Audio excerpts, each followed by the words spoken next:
হার্টের শ্রেষ্ঠ ঔষধ তেলাপিয়া আর পাঙ্গাস। খায় না? পাঙ্গাস খাবেন, পাঙ্গাস, হার্ট ভালো থাকবে। পাঙ্গাসের তেল হার্টের ঔষধ, তেলাপিয়া হার্টের ঔষধ। খায় না, কয় গরিবের মাছ। গরিবের তো হার্ট ভালো, বড় লোকেরা তো এমনি করে ধরেই খায়। আর ঠিক কিনা? কিচ্ছু খাইতে পারে না, না খাইতে পারে গোস্ত, না খাইতে পারে ভাত। ভাত দিলে কাঁদে, কয় কাঁদস কে? কয় যাওয়ান, আঙ্গুলো করে যাও খামো, ভাত আমার কপালে নাই। গোস্ত 2 টুকরাও খাইতে পারে।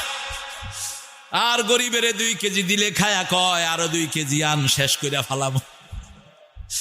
কারণ গরিব ভালো ভালো খায়, কচুর শাক খায়। কচুর শাক হলো সবচেয়ে বেশি হাই প্রোটিন। 1 কেজি গোস্ততে যেই শক্তি, আধা পোয়া কচুর শাকে তার চেয়ে বেশি শক্তি। খায় না গরিব, তো ক্ষেতের পাশে থেকে কাটে আর কচু খায় সমানে। রংপুর গিয়ে দেখি হোটেলগুলোতে কচুর শাক দেয়। রংপুর লোকদের গড় আয়ু ভালো, গড় শরীরও ভালো। কচুর শাক মানুষের ভিতরের সব রকমের জং নষ্ট করে দেয়, সব রকমের ভাঙাচুরা জোড়া লাগিয়ে দেয়।